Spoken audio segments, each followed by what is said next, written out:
Olis, estás escuchando el capítulo número 1, Los inocentes son los culpables. Queremos saber dónde están nuestros hijos, vivos o muertos. Angustia porque no sabemos si están enfermos, si tienen frío, si tienen hambre.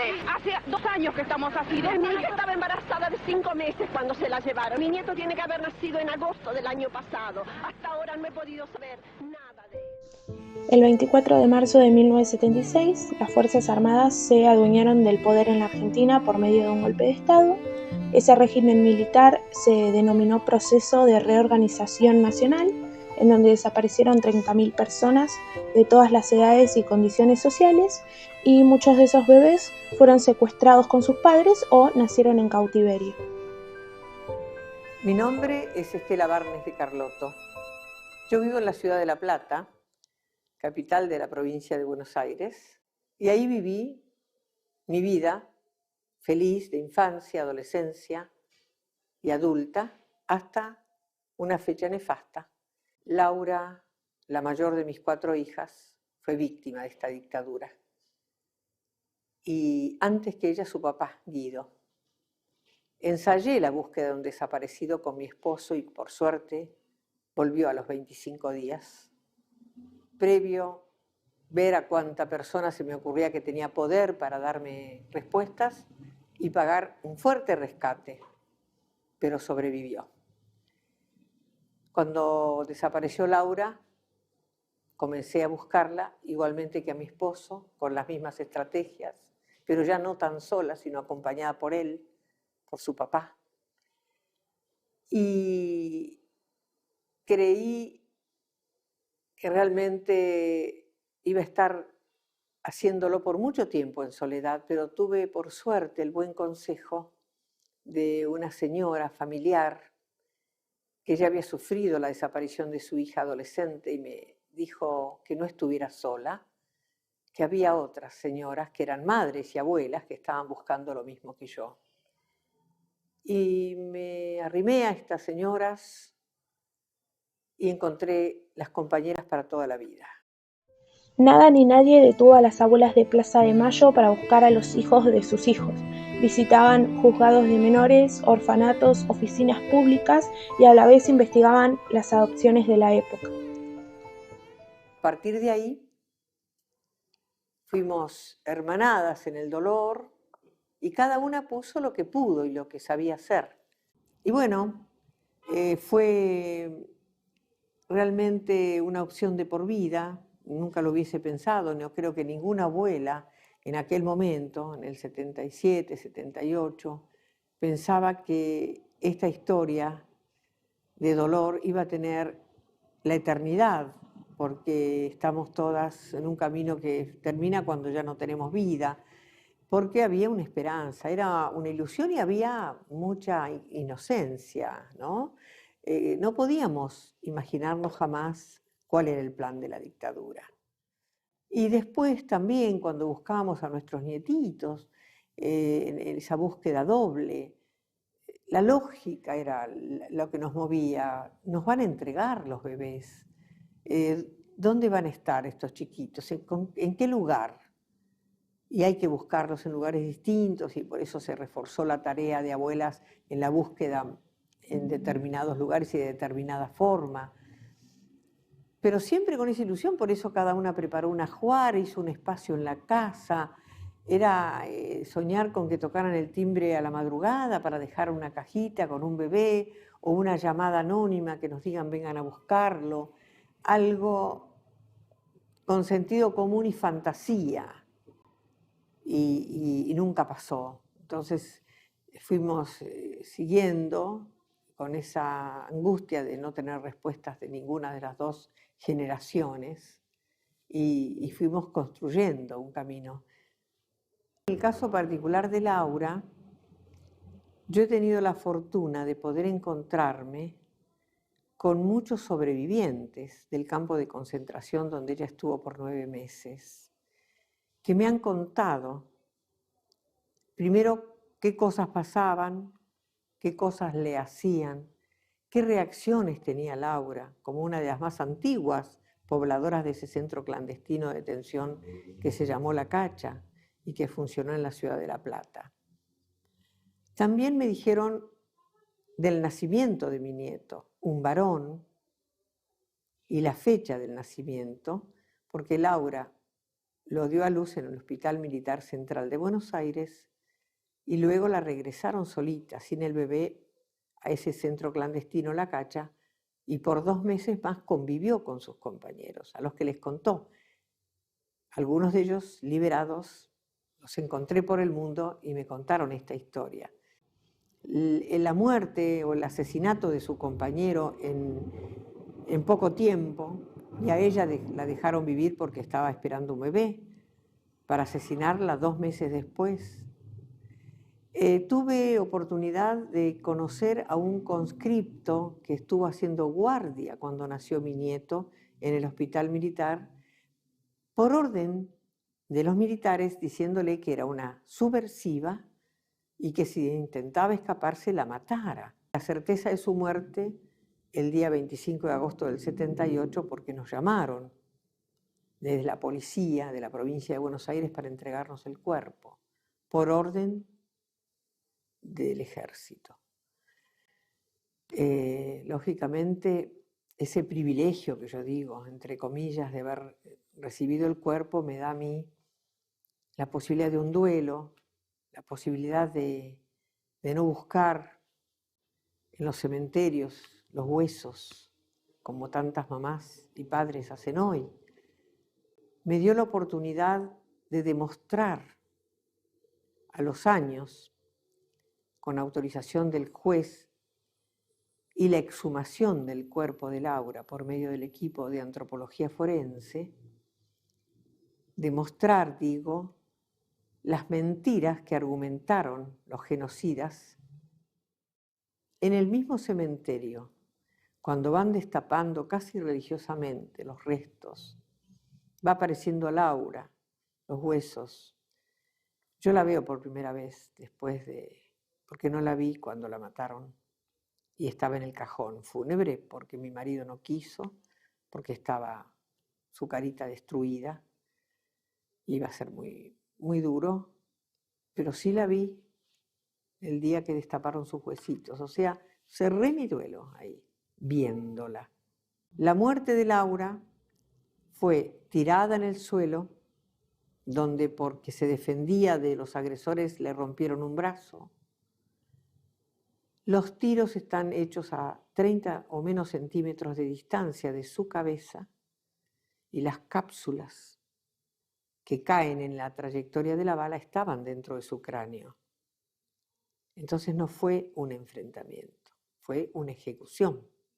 Al evaluar la historia de estos 30 años, que son largos, es mucho lo que hay que pensar, casi diría que el balance es positivo, porque la lógica humana hubiese sido o que ya estemos todas muertas, o que estemos todas locas, o que hayamos bajado los brazos, cansadas, derrotadas, que era lo que pensaban los militares cuando nos dejaron caminar y nos llamaron locas, subestimándonos por ser mujeres. Déjenlas, ya se van a cansar estas locas. Y no pasó nada de eso. Esa actitud de sobrevivir, mantener coherencia, sentido común, fuerza, empeño, tosudez, toda esta cosa que no se quiebra, creo que es un balance positivo. Ni hablar del encuentro de 87 nietos, que si bien todos no los encontramos vivos, hemos encontrado 8 o 9 nietos asesinados durante la dictadura, nacidos o por nacer. El resto son chicos a los que vemos crecer, vemos realizarse, vemos cuando están bien, cuando no están tan bien, vienen, nos necesitan, nos convocan, se confiesan con nosotros y se encuentran entre ellos como pares de una misma o parecida historia. Entonces, eso es alentador. El Poder Judicial es una cosa, la justicia es otra, porque el Poder Judicial son los hombres que interpretan lo que es la justicia. Nosotros, las abuelas, siempre confiamos en la justicia.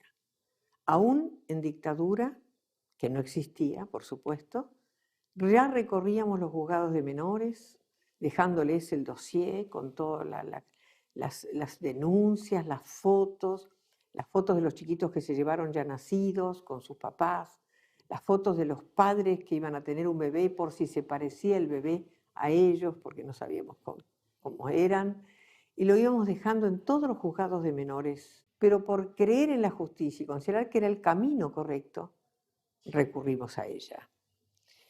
Los hombres de la justicia, los hombres que interpretan la justicia, nos han dado muchas insatisfacciones.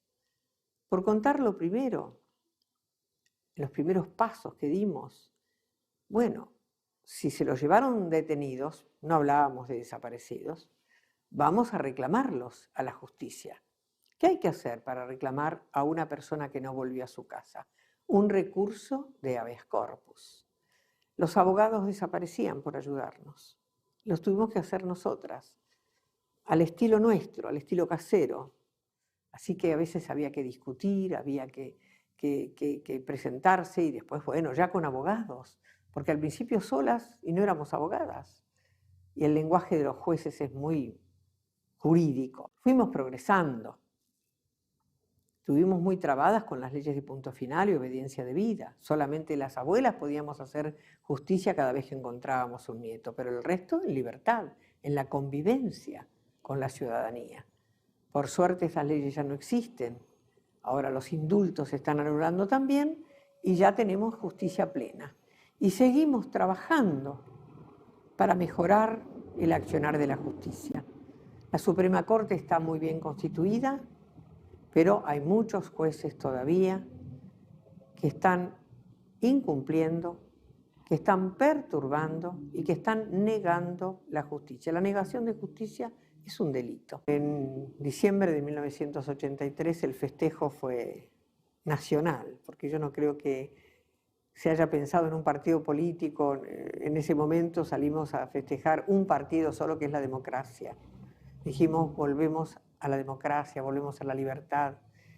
Y con inocencia las abuelas pensamos que el gobierno que asumía iba a ocupar nuestro lugar y nosotros íbamos a ser simples colaboradoras, o sea, que iba a asumir total y fuertemente la recomposición de todas las víctimas desaparecidas, con la verdad, la justicia, por supuesto, y llevar a los que ya se sabía quiénes eran a la cárcel.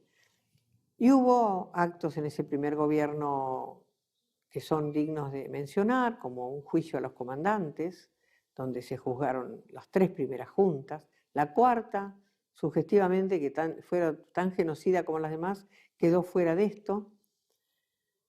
Y también formaron una comisión que se llamó CONADEP, muy importante para rescatar la historia a través de nuestros testimonios, los de los familiares de las víctimas.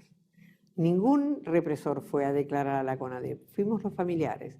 Se formó toda una historia de casos, de situaciones, cada uno decía lo que sabía, y una lista, una nómina de más o menos 1.600 responsables del genocidio. Y nada, eso duró muy poco, porque el presidente hizo cesar esa comisión, que le faltaba bastante para terminar, y cometió un retroceso terrible, una claudicación, a criterio nuestro, que fue la sanción de las 2 leyes, la de punto final y obediencia debida, que por casi 20 años perturbó el accionar de la justicia y nos obligó, como dije antes, a convivir con los asesinos. El gobierno que le sucedió, primero que hizo, los indultos. Con los indultos terminó la cadena de impunidad. Todos los que había condenado este primer gobierno constitucional en ese juicio histórico fueron dejados en libertad como ciudadanos de este planeta. Indultos que eran inconstitucionales, porque no se puede indultar masivamente, sino son cosas individuales y además a gente de tamaña responsabilidad criminal. No son ladrones de gallinas. Y bueno, tenemos hace más de 3 años el gobierno actual. Yo siempre digo un hombre desconocido. ¿Quién lo conocía? Vino del sur. No hizo campañas de derechos humanos.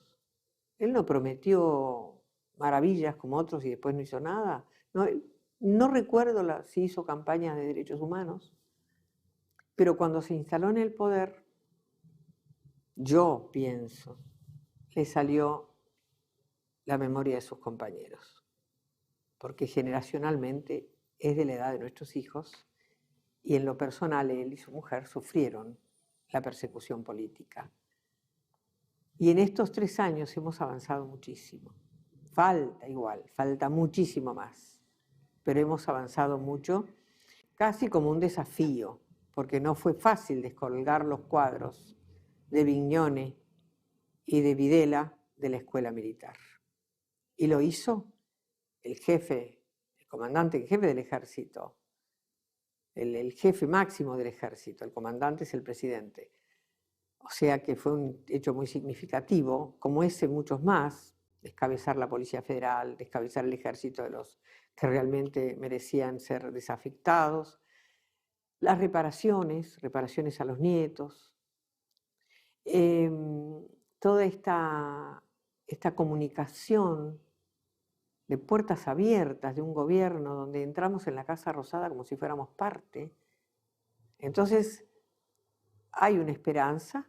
Yo creo que es una gestión, y yo hablo de gestión porque no quiero ni hablar de persona ni de partido político, porque eso no entra, porque si en vez de ser el doctor Kirchner fuera Pérez, yo diría lo mismo. Es una gestión que ha hecho mucho en poco tiempo, pero es tanto lo que hay que hacer que por ahí no se nota tanto. Y no se nota tanto porque también en este país no estamos con cultura democrática todavía.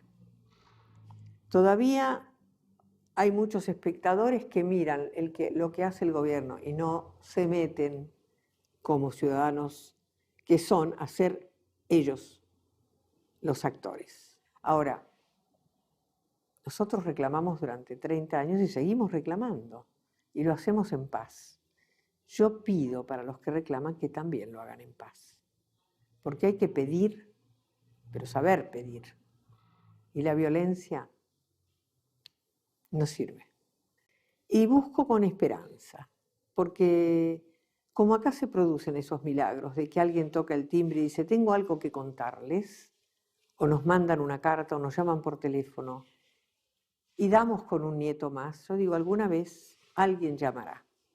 Y si no, el otro milagro es que Guido toque el timbre de esta casa y diga, tengo dudas sobre mi identidad, y sea Guido. Por eso espero, con fe, con optimismo.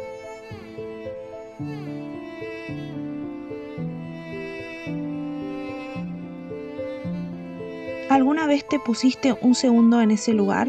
¿Alguna vez perdiste de vista a tu hijo unos minutos en la calle sin saber dónde estaba y el escalofrío te removió todo? ¿Alguna vez pensaste en lo que significa que el mismo Estado, con uniformes, fusiles y el terror sistemático, se lleven a un hijo de la puerta de tu casa, en una esquina, en el trabajo, en el tren, en la noche, rompiendo todo lo que pudiste construir y que no puedas hacer nada? Y si te pones en ese lugar, por más duro que sea, al menos un segundo, ¿qué harías?